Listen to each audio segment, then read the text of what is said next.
आप सब मीडिया के दोस्तों का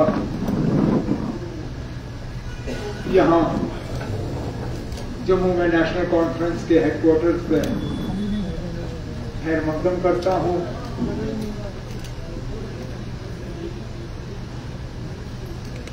आज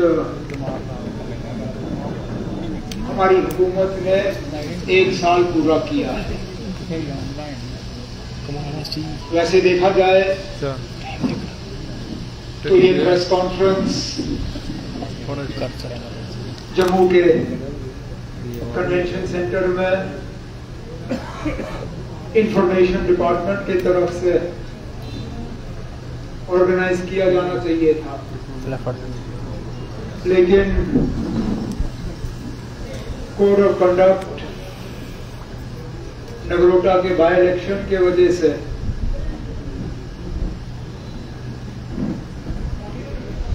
ये मुमकिन नहीं हुआ और हम भी नहीं चाहते थे कि इलेक्शन खत्म होने तक हम इंतजार करें। इसलिए बजाय ये कि आप सबको इंतजार करा के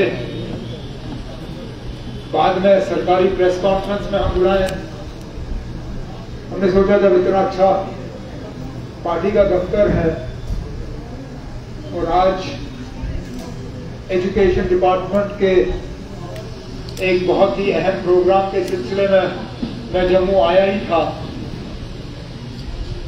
तो सोचा कि आप सब दोस्तों से मिलूं और तनवीर ने तो कहा कि अगर आपके सवाल होंगे, मैं तो मान के चल रहा हूं कि सवाल ही होंगे, पता नहीं जवाब होंगे या नहीं होंगे, लेकिन सवालों की कोई कमी नहीं होगी। मैं शुरू में कोई ज्यादा लंबी चौड़ी बात नहीं करूंगा, क्योंकि मुझे मालूम है कि लगभग सारे इश्यूज जो हैं आपके सवालों के जरिए सामने आ ही जाएंगे। हमने एक साल पहले कलमदान संभाला और लगातार उस दिन से आज तक इस कोशिश में लगे रहे कि जम्मू कश्मीर का और जम्मू कश्मीर के लोगों का भला हो, उनकी बेहतरी हो। मैं और मेरे काबिना के साथी हर मुमकिन कोशिश करके हमने तरक्की के कामकाज को तेज किया, लोगों के साथ इलेक्शन में किए हुए वादों को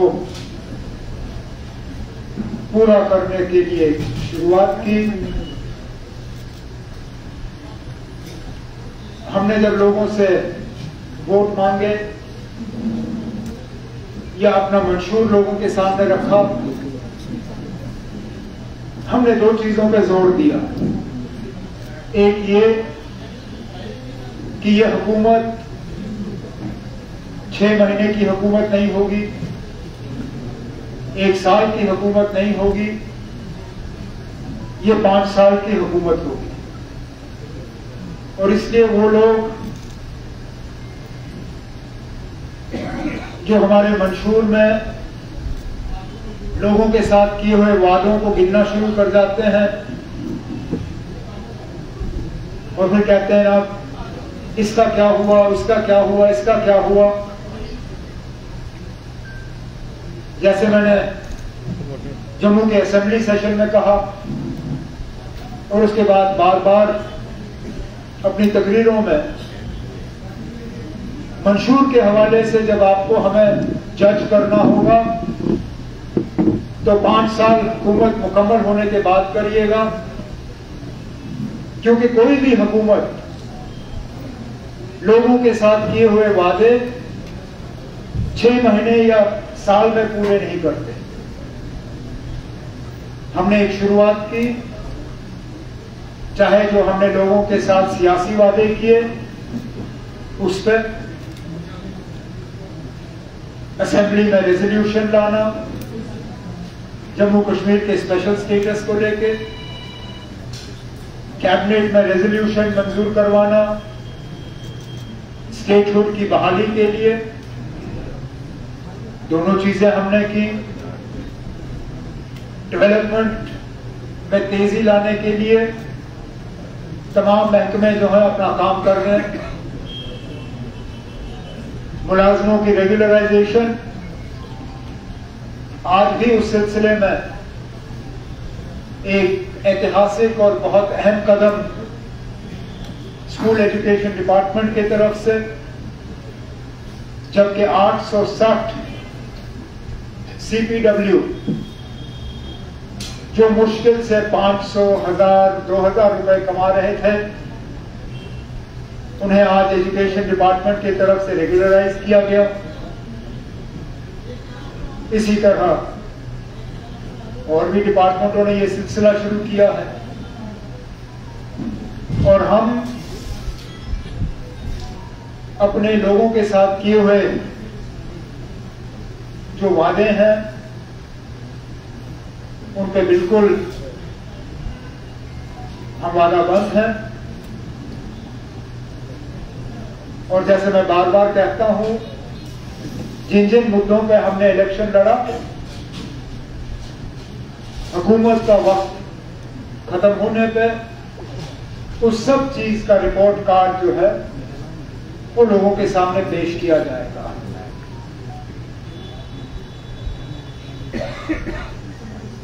यूटी के निजाम में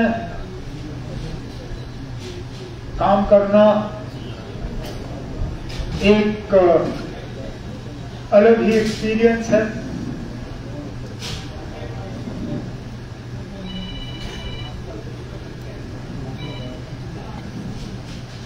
हम अपनी जगह उम्मीद लगाए बैठे थे कि पहले साल के अंदर ही मरकज की हुकूमत जम्मू कश्मीर के लोगों के साथ किया हुआ स्टेटहुड की बहाली का वादा जो है वो पूरा करेंगे। लेकिन चलिए, फिलहाल नहीं हुआ, लेकिन हम अपनी कोशिशों से पीछे नहीं हटेंगे। हम अभी भी मान के चलते हैं कि जम्मू कश्मीर के लगभग सारे मसलों का जो हल है वो स्टेटहुड की बहाली में है।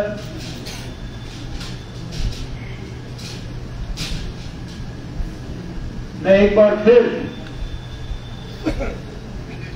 गवर्नमेंट ऑफ इंडिया, वजीर आजम और उनकी तमाम टीम को ये कहना चाहूंगा यहां जम्मू के सरजमीन से कि जो वादा हम सबके साथ पार्लियामेंट में किया गया, जो सुप्रीम कोर्ट के सामने किया गया, उसको पूरा करिए और जम्मू कश्मीर में रियासत का दर्जा जो है उसको दोबारा बहाल करें।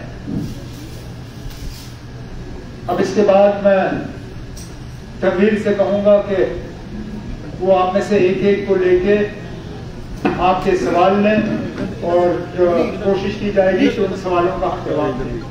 उमर साहब, दो सवाल थे मेरे।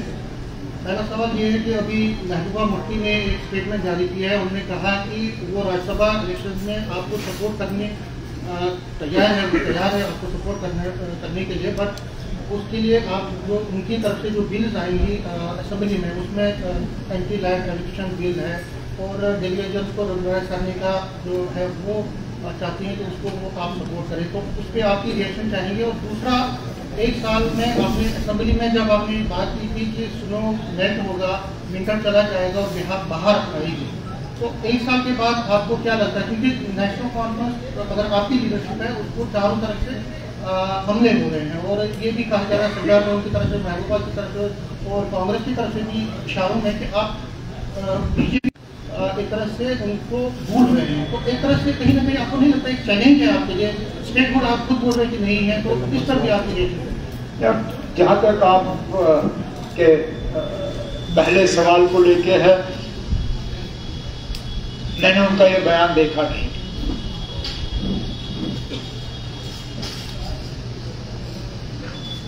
फारूक साहब के साथ जब उनकी बात हुई, डॉक्टर साहब ने सिर्फ उनसे यही गुजारिश की कि मुकाबला बीजेपी के साथ है, कोई और उम्मीदवार मैदान में है नहीं। अगर बीजेपी के खिलाफ वोट नहीं डाला जाएगा तो वो सीधा सीधा बीजेपी को फायदेमंद होगा। एब्सटेन करना भी बीजेपी के हक में वोट डालने के बराबर है। अब जहां तक बीजेपी को हराने के लिए बिलों पे मंजूरी देने की बात आ जाती है, जो बिल अभी तक हाउस के सामने आया नहीं है, मैं उसके बारे में कोई बात कर नहीं सकता। बिल हमारी प्रॉपर्टी बनने से पहले स्पीकर साहब की प्रॉपर्टी होती है। स्पीकर साहब पहले तय करें कि हाउस के सामने कौन सा बिल आएगा। बिल्स बहुत सी सबमिट होती हैं, किस बिल को मंजूरी मिलती है और कौन सा बिल फिर ड्रॉ ऑफ लॉट्स के जरिए लिस्ट होता है, वो ना मैं यहां पे तय कर सकता हूं, ना महबूबा मुफ्ती साहिबा तय कर सकती है। बिल हाउस के सामने आ जाए, उसके बाद हमें कोई एतराज नहीं है। जो बिल लोगों के हक में होगा और जिस बिल को असेंबली पास करना चाहेगी, हम उसमें रुकावट नहीं बनेंगे। लेकिन मैं आज के तौर पर इस यहां पे बैठ के स्पीकर साहब के इख्तियारात में दखल नहीं दे सकता। इतना जरूर कहूंगा कि वहां से बिल अगर आ जाता है हाउस के सामने तो जरूर हम उस पर गौर करेंगे। हम किसी भी चीज को डिसमिस आउट ऑफ हैंड नहीं करेंगे। जहां तक आपके दूसरे सवाल की बात है, कुछ लोगों की तरफ से नेशनल कॉन्फ्रेंस के ऊपर हमला, तो मतलब वो तो होना ही है और मुझे इससे कोई घबराहट नहीं होती। अब फिलहाल जो आपने महबूबा मुफ्ती जी के हवाले से बात की कि वो नेशनल कॉन्फ्रेंस को निशाना बनाती हैं, अब एक तरफ से मैं उम्मीद कर रहा हूं कि वो हमारे उम्मीदवार जो हैं उनके हक में वोट दें, और फिर आपके सवाल का जवाब देते हुए अगर मैं उनको टारगेट करूं तो अच्छा नहीं होगा। तो उस चीज को एक तरफ रख देते हैं। जहां तक सजाद लोन साहब का सवाल है, उन्हें भी हमने गुजारिश की कि वो इलेक्शन से दूर ना रहें, क्योंकि जैसे मैंने कहा, अगर आप नेशनल कॉन्फ्रेंस के हक में वोट नहीं दोगे, आप बीजेपी की कामयाबी हंदवारा में लोगों को ये बता पाएंगे कि उन्होंने बीजेपी की कामयाबी के लिए मेहनत क्यों की। इस सवाल का जवाब सिर्फ सजाद लोन साहब दे सकते हैं। जहां तक कांग्रेस के हवाले से आपने बात की, कोई दूरी नहीं है ना। राज्यसभा के इलेक्शन में 3-1 का फैसला हुआ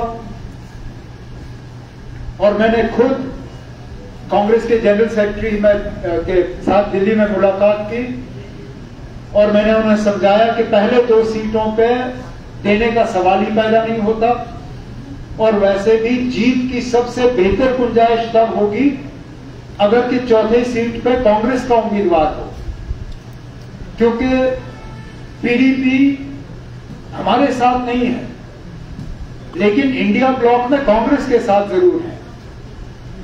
आज जो नेशनल कॉन्फ्रेंस के हक में वोट देने के लिए लेन देन की बात चल रही है, अगर कांग्रेस का उम्मीदवार होता तो शायद ये लेन देन की बात नहीं होती, क्योंकि इंडिया में ना, अब तीसरा सवाल आपको नहीं मिलेगा। इंडिया ब्लॉक के हिस्सेदार होने के नाते शायद कांग्रेस ये उम्मीद करती कि उनका वोट जो है वो पीडीपी को जाता, लेकिन अब 2 असेंबली के बाय इलेक्शन भी आने हैं, इसमें भी कांग्रेस के साथ बातचीत चल रही है। अगर कांग्रेस के पास नगरोटा के लिए एक बेहतरीन उम्मीदवार हो तो हम कांग्रेस के साथ नगरोटा पे भी समझौता करने के लिए तैयार हैं, हमें कोई ऐतराज नहीं। उमर साहब, मेरा सवाल है Anil Sharma INS news agency से। आप कितना संतुष्ट हैं?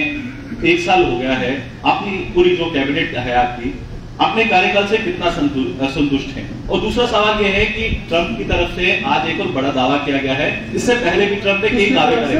ट्रंप की तरफ से दावा किया गया है रूस के तेल को लेकर, भारत जो है रूस से तेल जो है वो नहीं खरीदेगा। तो ये 2 सवाल हैं, इस पर आपका क्या स्टेटमेंट है? और साथ ही साथ आपका जो कार्यकाल 1 साल का हुआ है, आप उस कार्यकाल से कितना संतुष्ट है? पहले तो आपके दूसरे सवाल का तो मेरा जवाब देने का बनता ही नहीं है। मुझे क्या लेना देना ट्रंप साहब से? ट्रंप साहब अगर मैं हर ट्रंप साहब के बयान पे टिप्पणी करूं तो मेरे पास काम करने के लिए फुर्सत होगा नहीं, क्योंकि हर घंटे उनके तरफ से कोई ना कोई बयान आ ही जाता है। तो जहां तक ट्रंप साहब के बयान के हवाले से आप रिएक्शन चाहते हो, बेहतर होगा या तो आप बीजेपी से ले लें या मरकजी हुकूमत से लें। जहां तक आपके पहले सवाल का जवाब हो, मेरी हुकूमत से संतुष्ट होना ना होना उसका कोई मायने नहीं ना, क्योंकि अकेले मैंने अपनी हुकूमत को वोट नहीं देना है, जम्मू कश्मीर के लोगों को देना होगा, और ये वोट उनको 4 साल के बाद देना होगा। हम काम कर रहे हैं इस उम्मीद के साथ कि 4 साल के बाद लोग हमारे काम से मुतमईन होंगे। कितना मुतमईन होंगे ये 4 साल के बाद पता चलेगा। अब आज आप मुझे कहोगे मैं अपने आप को कितने मार्क्स दूं, 100 में से 100 दूं, 90 दूं, 70 दूं, 60 दूं, 50 दूं। ट्राइपॉड का ध्यान रखना। मैं अपनी जगह मान के चलता हूं कि इन हालात में इससे बेहतर हम नहीं कर सकते थे, आगे जाके और बेहतर करेंगे, ये मेरी उम्मीद है। मेरा सवाल आपसे है कि आपने खुद डेरिवेटिव्स को भरोसा जताया था कि आप ये कमेटी बना रहे हैं। 19 सितंबर को उसकी मियाद खत्म हो गई है, तो वो सवाल करें कि पब्लिक डोमेन में वो रिपोर्ट कब आएगी। Secondly the question is related to pending wages. Javed Rana sahab ने उनसे भरोसा जताया था कि पेंडिंग जो वेजेस है उसकी पहली किस्त रिलीज होगी अप्रैल में। हमने देखा फ्लड्स आ गए, ये सब आ गए। तो क्या आपकी सरकार उनकी वेजेस रिलीज करने की सोच रही है जो पेंडिंग है 72 मंथ्स? ना वो जावेद राणा साहब से आपको पूछना होगा, इंडिविजुअल डिपार्टमेंट डाउन है क्या ये है वो मैं आज बात नहीं कर सकता हूँ। जहाँ तक ये चीफ सेक्रेटरी साहब की निगरानी में जो कमेटी बनी है, उन्होंने लगभग अपना रिपोर्ट तैयार किया है। उस रिपोर्ट को फाइनल शेप देके जब वो हमारे सामने पेश करेंगे तब भी मैं आपके साथ शेयर नहीं करूंगा, क्योंकि वो रिपोर्ट जो है वो हाउस की प्रॉपर्टी होगी। वो कमेटी बनी क्योंकि असेंबली में एक कमिटमेंट हुआ, तो सबसे पहले वो रिपोर्ट जो है वो असेंबली के सामने आएगी, उसके बाद फिर आप लोगों को दिया जाएगा। उमर साहब, हाल ही में सैलाब ने हमारे पर कहर बरसा दिया। जम्मू कश्मीर की हालत बहुत वक्त से बदतर हो चुकी है। क्या सरकार कश्मीर में फूड डोर के मसलों के ऊपर कहाँ तक पहुँची है? क्या उनका कंपनसेशन मिल रहा है? जम्मू में पुल और मकान बह गए हैं, दरिया ने अपना कहर बरसाया, पुल चले गए, बस्तियाँ चली गई हैं। क्या स्ट्रेटजी अपनाई आप लोगों ने ताकि उनको रिलीफ जल्दी से जल्दी मिल जाए? आने वाले वक्त में बारिशों का सिलसिला दोबारा शुरू हो जाएगा। विंटर्स आने वाले हैं, श्रीनगर में बर्फ होगी, जम्मू कश्मीर जम्मू में बारिश होगी, उसके लिए क्या आपने क्या कर रहे हो? चीफ मिनिस्टर रिलीफ फंड के तहत जितना हम दे सकते थे और जो गाइडलाइंस के तहत हमें देने की इजाजत थी वो हमने दे दी। अब आगे जाके बाकी रिकंस्ट्रक्शन किस तरह हो, उसके लिए मरकज ने अपनी एक टीम तैनात करके दोनों जम्मू डिवीजन और कश्मीर डिवीजन में भेज के हालात का मुआयना किया। खुद एग्रीकल्चर मिनिस्टर साहब भी जम्मू आए थे, उन्होंने यहाँ नुकसान का जायजा लिया। हम उम्मीद कर रहे हैं कि मरकज की तरफ से एक पैकेज रिकंस्ट्रक्शन के लिए हमें मिलेगा, ताकि उस पैसे को हम जो नुकसान हुआ है उसको ठीक करने के लिए इस्तेमाल कर पाएंगे। नुकसान बहुत हुआ है, इससे कोई इनकार नहीं कर सकता। 350 से ज्यादा हमारे पुल बह गए, 3000 किलोमीटर से ज्यादा हमारी सड़कें तबाह हुई, एग्रीकल्चरल लैंड, खेतों में लगभग कटाई के लिए फसल जो तैयार था वो तबाह हुआ। कई जगहों पे मकान तो टूटे, मकान के नीचे जमीन बह गई। हुकूमत अब इस कोशिश में लगी हुई है। मैं उम्मीद करता हूं कि कुछ ही दिनों में वो कागजात जो हैं कैबिनेट के सामने आएंगे, जो हमने लोगों से वादा किया है कि जिन लोगों के मकानों के नीचे से जमीन बह गई है उनको 4 या 5 मरले का प्लॉट, और उसके बाद फिर प्रधानमंत्री आवास योजना के तहत फाइनेंशियल असिस्टेंस, और बाकी फिर SDRF और गवर्नमेंट ऑफ इंडिया के असिस्टेंस के तहत मदद, ताकि वो अपने मकान जो है दोबारा कायम कर सकें। लेकिन उसके साथ साथ मरकज की हुकूमत से ये बात भी चल रही है कि एक सर्वे इस बात का किया जाए कि सबसे ज्यादा क्राउड बर्स्ट प्रोन एरियाज कौन से हैं, जहां पर बादल फटने की अब गुंजाइश ज्यादा है, कहां पे हमें और ज्यादा इकदाम उठाने होंगे, कहां पे हमें अपना इंफ्रास्ट्रक्चर जो है वो बेहतर करना होगा। उसके लिए एक टीम ऑफ एक्सपर्ट्स आए जो कि यहाँ सारा कुछ देख के, मौसमी हालात, ज्योग्राफी हालात, टोपोग्राफी, ये सारा देख के एक कॉम्प्रिहेंसिव हमें रिपोर्ट तैयार करके दे दें, ताकि आगे के लिए हम अपनी तैयारी और बेहतर कर सकें। Sir, I am Himali Kanhari from JK institute. मेरा क्वेश्चन आपसे रहेगा, how long will NC wait for statehood? And how long will NC will wait for statehood? As opposed to what is the alternative of not waiting for statehood? If not, मतलब if अगर centre promise नहीं पूरा करती है तो NC का क्या अगला स्टेप रहने वाला है? हमारे सामने तो सारे रास्ते खुले हैं, फिर लेकिन अब मैं उन लोगों में से नहीं हूं जो धमकियां देके कुछ हासिल करने की कोशिश करें। मैं अभी भी उम्मीद लगाए बैठा हूं कि बिना धमकी दिए हुए, बिना जम्मू कश्मीर में हालात खराब हुए, जम्मू कश्मीर के लोगों के साथ जो वादा किया गया है उसको पूरा किया जाएगा। जहां एक तरफ से आप हमारे जो मैनिफेस्टो में लोगों के साथ किए हुए वादे हैं उनका आप रिपोर्ट कार्ड मांगते हो और आपका मांगना सही है, वहां दूसरी तरफ से जब बीजेपी के दफ्तर में इस तरह के प्रेस कॉन्फ्रेंसें हों तो उन्हें भी पूछिए ना, जो वादे करके वो 28 सीटें जीते उनमें से सबसे बड़ा वादा तो स्टेटहुड का था। और मुझे आज भी याद है वो उन दिनों में हम लोगों को ताने देते थे कि नेशनल कॉन्फ्रेंस वालों को स्टेटहुड की बात करनी नहीं चाहिए, स्टेटहुड दिल्ली से आएगा, जम्मू या श्रीनगर से नहीं।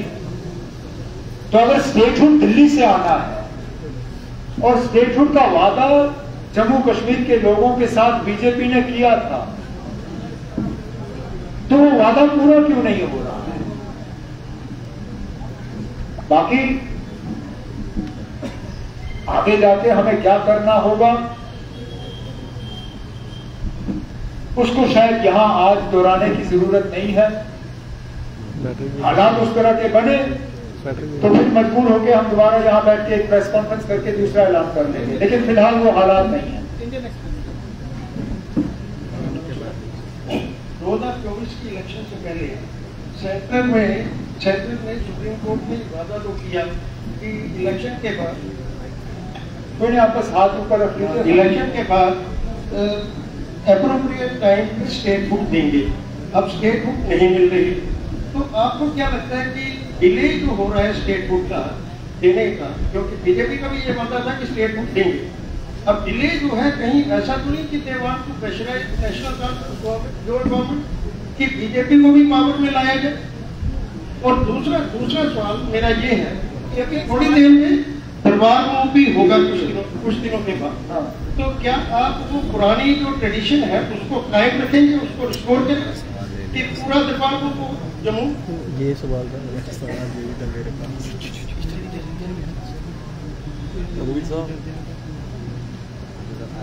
ये बड़े अफसोस की बात होगी अगर के जम्मू कश्मीर के लोगों को अपने स्टेटहुड के हक से महरूम रखा जाएगा सिर्फ इसलिए कि बीजेपी की हुकूमत यहां नहीं बनी,